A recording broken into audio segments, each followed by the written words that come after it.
what I would like to present you this afternoon is what we are doing at the Cement Sustainability Initiative within the World Business Council for Sustainable Development. So that's a lot of acronyms, CSI, WBCSD, which are sometimes very difficult to pronounce. So I will try to show you. So this is first the WBCSD. So if I want to make it a little bit clearer, I would read exactly the tagline or the branding momentum that we want from the WBCSD, which is a CEO-led organization of forward-thinking companies that galvanize the global business community to create a sustainable future for business, society, and the environment. And it really provides a forum for about 200 member companies, which you can see here, which are the members of the WBCSD, who represents all business sectors, all continents, and they represent a combined revenue of more than $7 trillion of US dollars globally.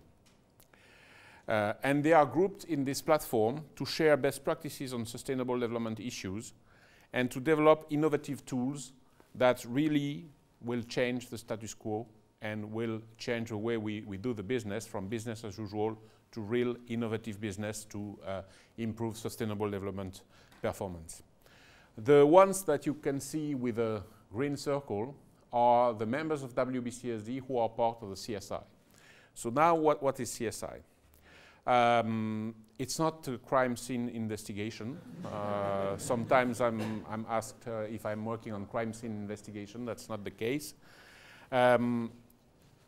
Although when it really started, the few companies who started in 2002 and before, the 10 initial companies said, well, I think we have a problem. Our sector is very energy intensive. We are producing a lot of CO2 emissions. If we don't group together beyond our traditional competitive context, if we don't work together to reduce our CO2 emissions, we're going to be dead. And for that, we have really to investigate what is at stake and what we have to do collectively and individually to reduce our environmental impact. So in 2002, those companies were grouped under the umbrella of the WBCSD to create the CSI. And you can see the companies who are there, and some of them are in the room and will speak later on this afternoon, I guess. Then, in 2002, they decided to create the first agenda for action. They made a research of what was at stake for the sector in different aspects of sustainable development, and they created the first agenda for action with commitments to do things individually and collectively. So you see 2002, that's 10 years behind us.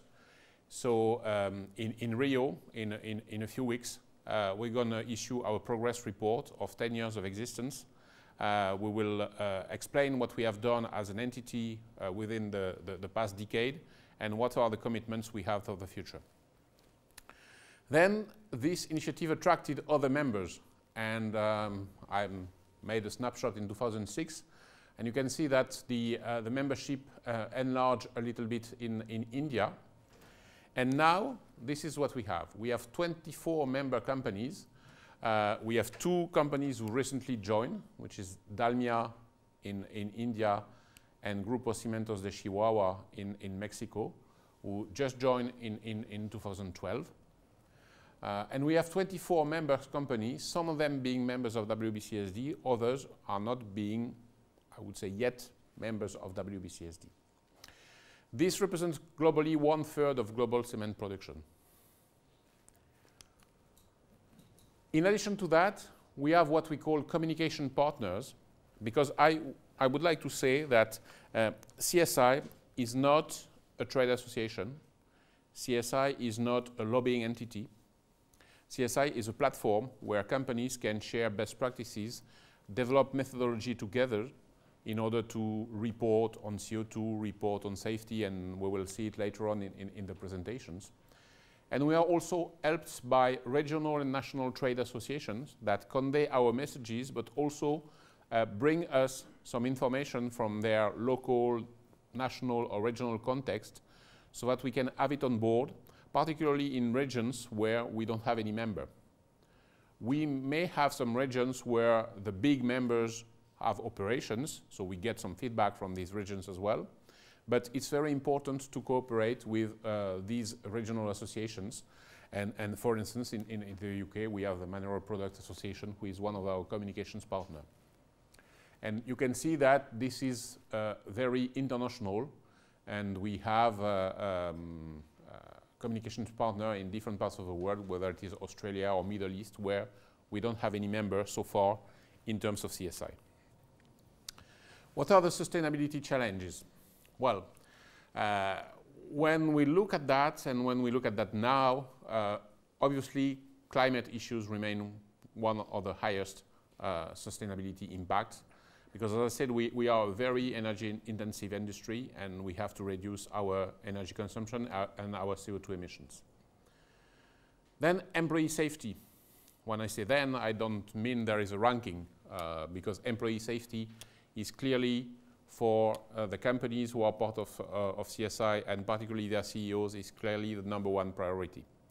That's quite interesting, because when we ask our stakeholders, employee safety doesn't come high in the agenda. It's probably because it is perceived as something which is done anyway. But the records that we have need to be improved and improved and improved. Then green sustainable buildings codes are growing in importance, and we have to see if concrete is a sustainable construction material, because cement is participating a lot in the production of concrete. Water is a very emerging issue, and particularly where we have operations and when it is in water scarce areas, we have to look at that very carefully. And the impact on destroying biodiversity or improving biodiversity in the places we operate, whether it is a plant or whether it is a quarry. And we are working on all these issues with one thing in mind, which is in all these aspects, how to manage to involve the whole value chain, and not having only our members at the plant level, at the cement plant level, but also trying to look now upstream and downstream.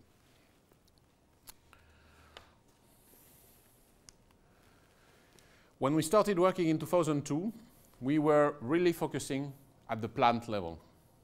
And the issues that were identified at this time as key issues were CO2 energy management, use of fuels and raw materials, air emissions, different than CO2, safety, land use, and communications. Communications to try and advocate what we are doing.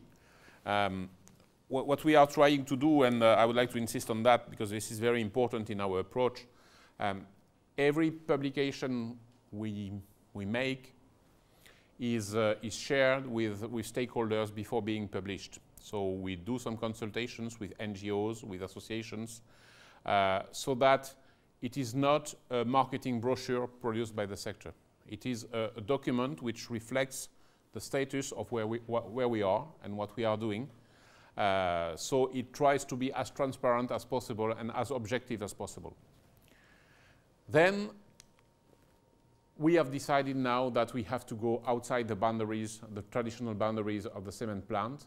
We have to look at biodiversity, and particularly when we operate quarries, and when our members stop operating quarries, what to do with the landscape, with biodiversity, how to rehabilitate the place. And then in the sustainability of concrete, how the products we make, the cement, is used then for different productions. We will summarize that in the progress report, as I mentioned, which will summarize the achievements and will map our vision and activities of the future. So how does it work? CSI as a secretariat, I would say.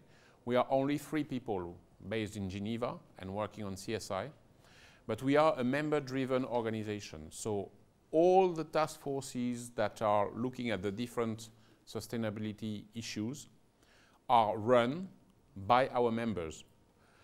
Each task force has 2 co-chairs, one, well, each of them being from different members, of course. We try to have a balance in terms of geographical scope from our members, in terms of background and interest.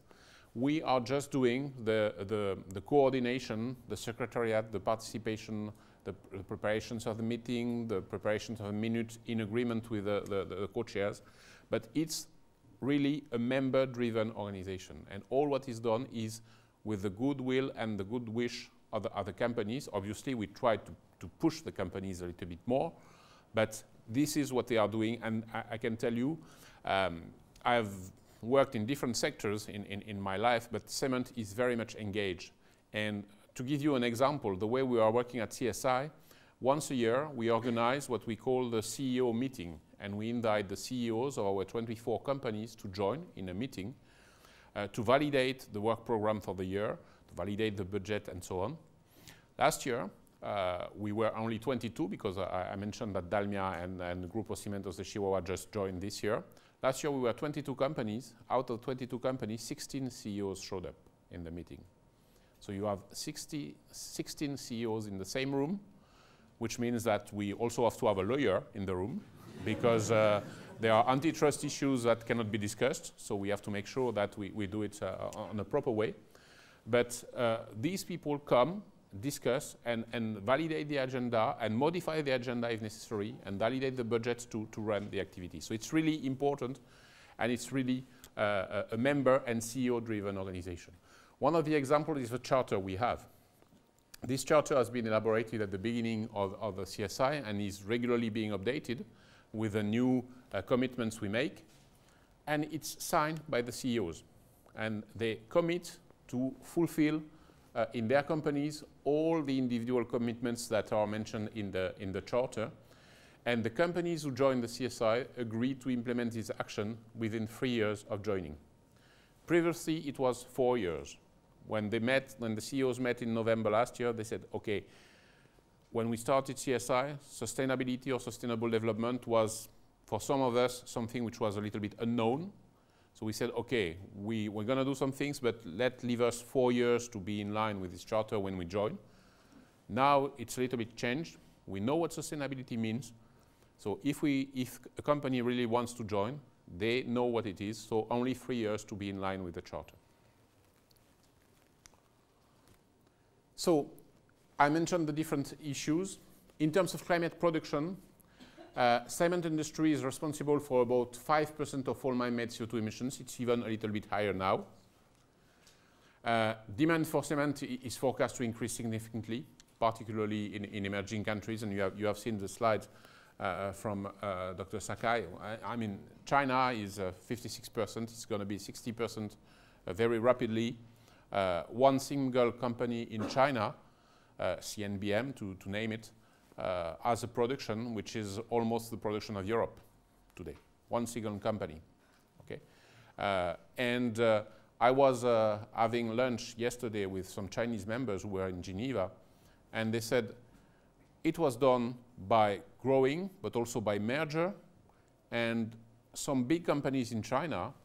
The CEO became CEO of a very big company almost overnight, because the consolidation of the market is such that it happens very fast, and they have to realize that, and now they know that they have a challenge in terms of environment and they want to do something, but they don't know exactly what to do.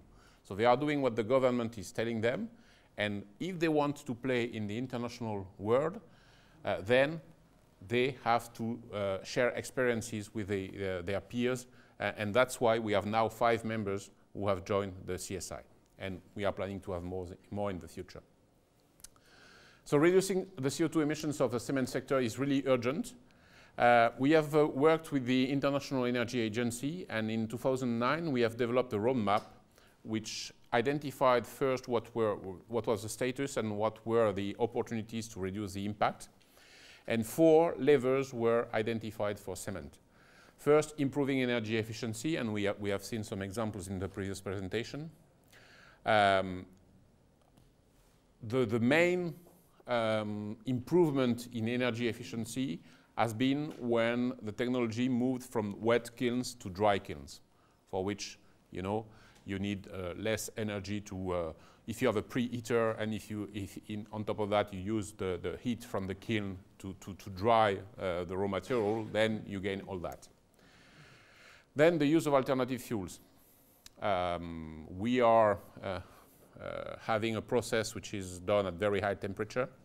If we can use alternative fuels, whether it is biomass or anything else, then it can also reduce the CO2 emissions. This is a very a growing issue for the sector, particularly in developing countries, but also on the social aspect of it.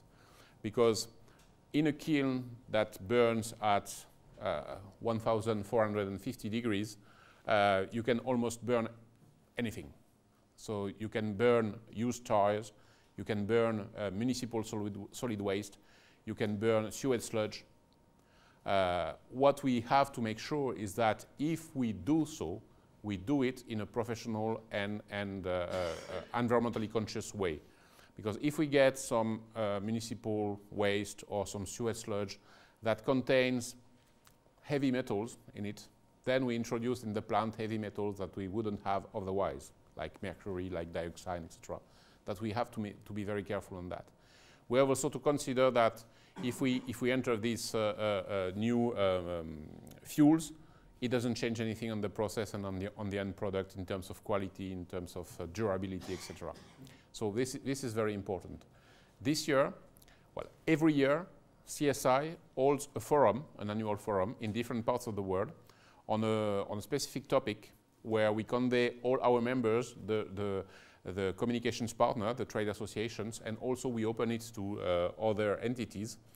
And this year we're going to have the first week of September in China. We're going to have a forum on co-processing, so alternative fuels and raw materials, and it will be divided in two parts. The first part of the week will be in Guangzhou, and it will be hosted by CRC, one China Resources Cement, one of our members in China, where we will focus more on the operational side of using alternative fuels. And on the Tuesday, we will visit a plant which is a joint venture between CRC and Heidelberg Cement in Guangzhou, where they operate sewage sludge as an alternative fuel. And then on the Wednesday, we will fly to Beijing. And on Thursday, there will be the second part of the forum, which will be more on a political and regulatory context, also associated to the use of alternative fuels and raw materials. Another element to reduce CO2 emissions is clinker substitution. You have seen the process to produce clinker is the one which is very energy intensive. So if we could replace clinker to produce cement by other things, partially, well, that would reduce things. And the last element is carbon capture and storage, but you all know that everyone says it's a promising issue. I believe it's a promising technology, but there is no real concrete project or scalable experimentation that can provide some confidence in the ability to fulfill the potential that has been identified. The way we are doing, CSI is mainly working, as I said, as providing a platform for sharing best practices, but also for developing common methodologies. And for that, we have developed a cement CO2 and energy protocol, which you can find on our website. It is based on the greenhouse gas protocol that was developed by the WBCSD and the World Resource Institute, and it's a customized version for the cement sector. When we have this methodology, through the charter, our members commit to report their CO2 emissions on the basis of that methodology. So we can make sure that all the emissions that are reported by our members are reported on the same way. On that basis, we try to get a database, which we call Getting the Numbers Right, which is a database for energy and CO2 emissions. CO2 and the level of CO2 emitted is very much related to the level of production and the type of technology you have. So it may become to be a very competitive issue. And if we ask members to provide the numbers and we aggregate them and use them in a certain way, we may end up with antitrust issues. So the way we do it, all the data, we don't see the data as CSI. The data is provided to a third party who has confidential agreements with all the members of the sector. They aggregate the data, and the data is then public at region or international level. When I say at region, obviously, if we want the data for CSI from Japan, we won't have it because we have a single company in Japan. And if we say this is the data of Japan, we know perfectly that it's the data of Taiheiu. Okay? And we don't want that a single manufacturer can be identified with CO2 emissions. Otherwise, we know exactly what type of production, what level of production, what type of technology they have. In addition to that, we have a 1-year embargo. So it means that starting last year in November and being published now, we are publishing 2010 data and not 2011 data to leave a certain amount of flexibility for that. Then, as I said, we have developed a technology roadmap with IEA, and we are now working to develop a regional technology roadmap for India based on technical papers, evaluations, and identifying opportunities to reduce the environmental impact. We also put forward some position papers to UNFCCC, and we have just put one on sectoral market mechanisms and the new market methodologies that have been that are being discussed on UNFCCC. This is basically what we are doing on CO2. The Getting the Numbers Right database, the coverage for 2010, which has just been published. Sorry, we have more than 900 facilities worldwide. It represents 640 million tons of clinker, 827 million tons of cement, and on all those data, 70% data is assured at the company level by independent third parties. So it is audited and verified. So we can make sure that what is published is not, once again, a marketing brochure, but it's something which is really representing the performance of the sector. And we report for 1990, so backwards, 2000, 2005, and from 2005 on each year from onwards. And for that, we can see on a series of indicators what is the evolution. So you can see the net CO2 per ton of clinker has been reduced by 9% between 1990 and 2010. By ton of cementitious, it's 16%. We can see that the use of alternative fuel, including biomass, has tremendously increased over that period. The ratio of clinker per cement has been a little bit reduced, and also the electricity consumption. These are a series that I have extracted here, but you have hundreds of KPIs that you can extract from the database, going from the website and getting the aggregated data at worldwide level. And it's available for everyone. And it's also available for policymakers who want to see what the sector is doing when they want to regulate the sector. And it's I think, the most comprehensive source of CO2 data for a sector that I know, at least. Safety.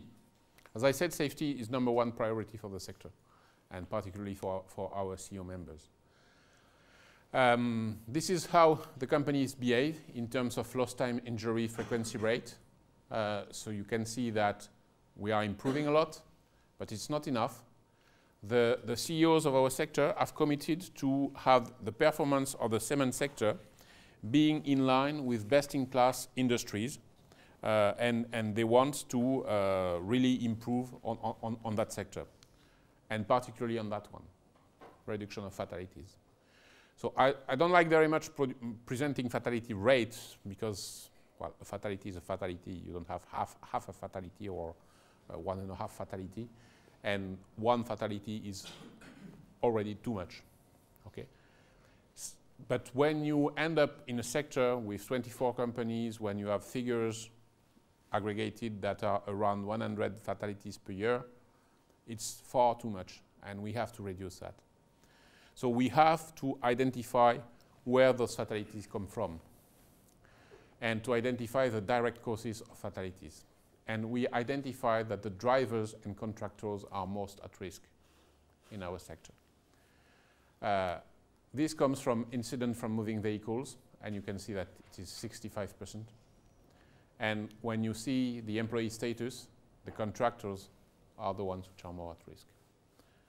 Which explains somehow the difficulties in having higher improvement, because sometimes, and particularly when it happens outside the plant, off-site, it's very difficult for the companies to have a strong influence on their contractors off-site the plant on the behavior of their employees. So we have to work on that very extensively.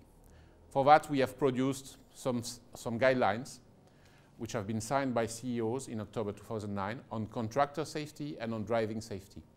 And we have translated them in those languages so that they can be fully displayed in the countries where this is really an issue. And what we want to make sure is now, when we are revising those guidelines and when we try to implement some real improvement programs in those countries, is that we involve directly the cement producers in the sector, because they can feedback some information that if we only consider the major players based in Europe, we probably don't figure out. One element, when we consider the driving safety, we could say, well, one element is ask the driver of your subcontractors when they take the truck to put the safety belt on. Okay, you go in India and you learn that the truck manufacturers don't provide safety belts inside. So how do you manage that? You have to work with the manufacturers of trucks and explain that it's important to have a safety belt so that it improves safety. So we have to go outside of the sector and provide this information. But then, how are we legitimate to do that as a cement sector and to talk to truck manufacturers? I'm just taking this example to illustrate that. One element of being legitimate is just working in partnership with other organizations. And we have just, last week, signed a partnership with the Global Road Safety Partnership entity, which is based in Geneva as well, and who is under the Red Cross and Red Crescent organization, and who is developing for road accidents, whatever they are, private road accidents or private companies' road accidents or business road accidents, are developing guidelines and are trying to see in different countries and different parts of the world what can be done to reduce those fatalities on the road. So that's very important. We have also some guidelines on air emissions, and we have updated them, and we have just published the update, I think it's 1 month ago. We have included the use of continuous emissions monitoring, which becomes now mandatory, which means that for our members, it's sometimes a huge cost to implement continuous emissions monitoring systems on their plants. So it's really a big step going in that field. We also increase the frequency of measurements continuously, or at least once a year for VOC, once a year for mercury, and once every 2 years for dioxin and furans and all other heavy metals.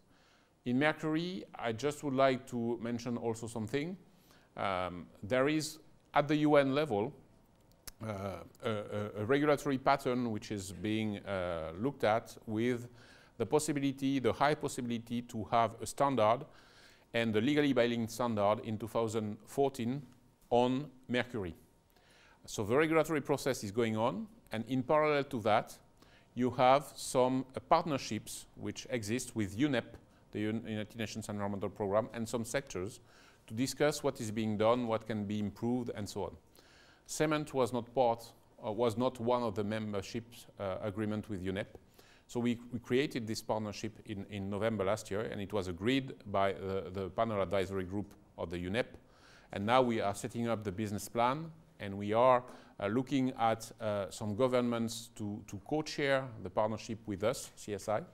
And we're going to engage with the members from NGOs, from obviously the cement members, but also from different other actors to work on this partnership. Fuels and raw materials, I mentioned that it's very, very important, and I also mentioned the Csi Forum in China. And we have guidelines that are being updated at the moment.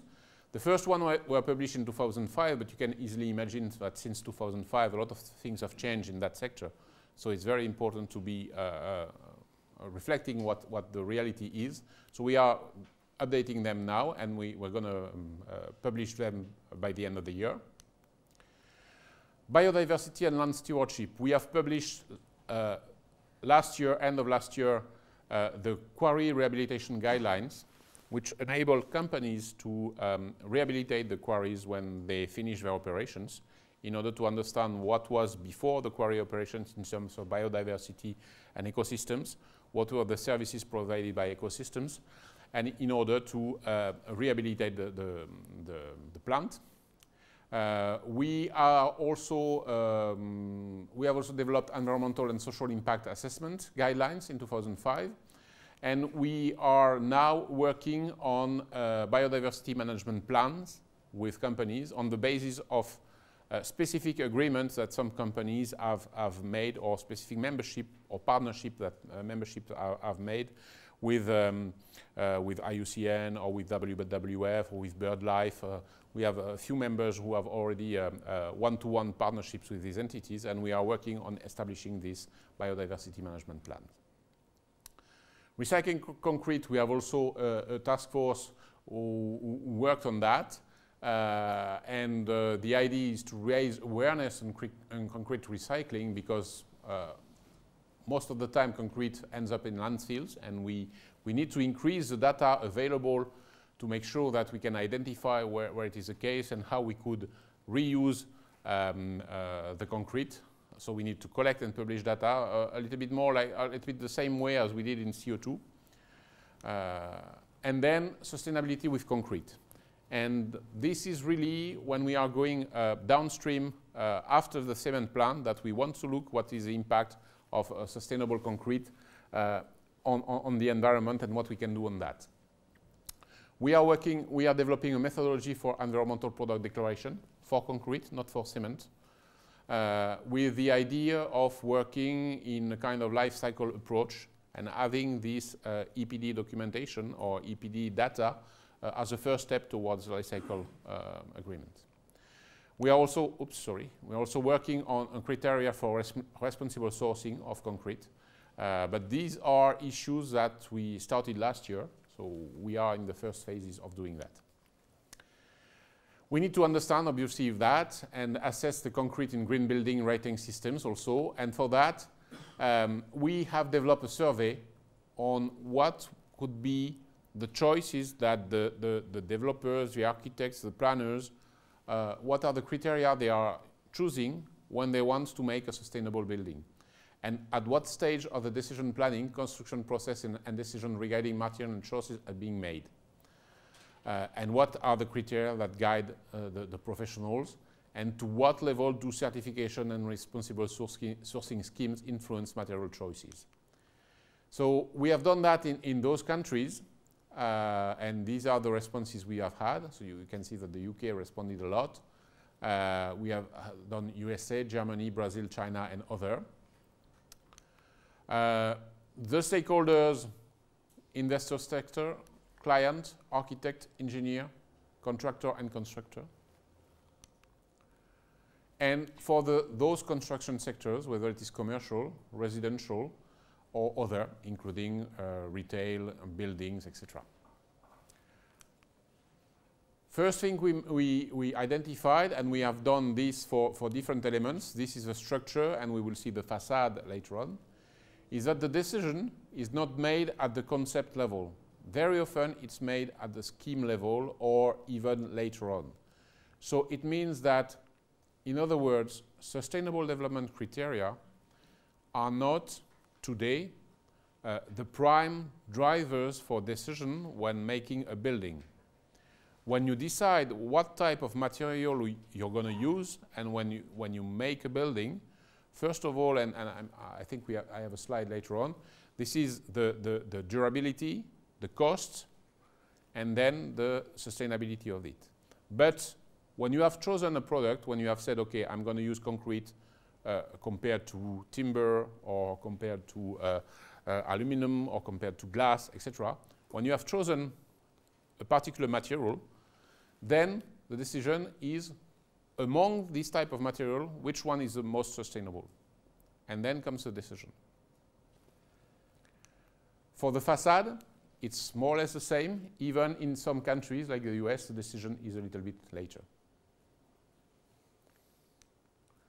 And as I mentioned, the functional influences, the design team influences, also it's the knowledge and the ability of professionals to promote sustainable materials, their knowledge in the sustainable development performance of the different materials, which needs to be improved, and then the material sustainability. But what we have identified also in the questions we asked to this panel is that this level is very much increasing. So we will keep an eye on that, and we will redo a survey in a few years' time to see if the things have evolved.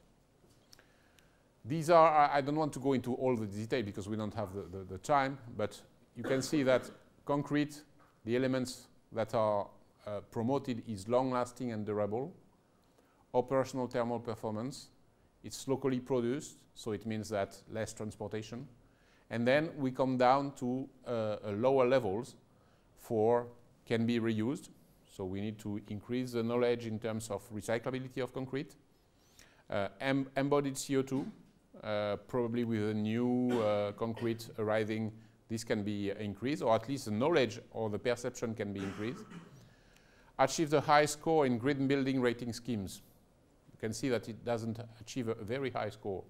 So it means also that there is probably a problem of perception within the sector about the performance of the concrete. And we need to improve communicating and informing the people about the real performance of concrete in that respect. So as a conclusion, sustainability is important to CSI companies. It's their license to operate and access to resources. As I said at the beginning, they really identified they had a problem. It's opportunities as well as risks. And this risk management approach is very important. We have positive performance by companies, reductions in a lot of emissions, public reporting and third-party verification, engagement with stakeholders, rehabilitation of quarries, and they work very actively on all these challenges. And water is one of the challenges where we're going to work more in the future.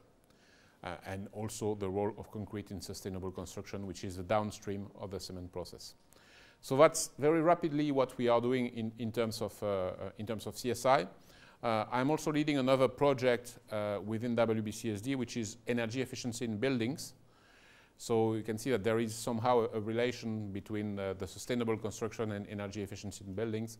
That's also another subject where a lot has to be done, and on which the knowledge of the profession is not that high in what can be done, because technology is there, and there are a lot of barriers in terms of policy, in terms of incentives, in terms of knowledge, that we have really to break if we want to achieve the scalable improvement that are necessary to reach a better world and a sustainable world. Thank you.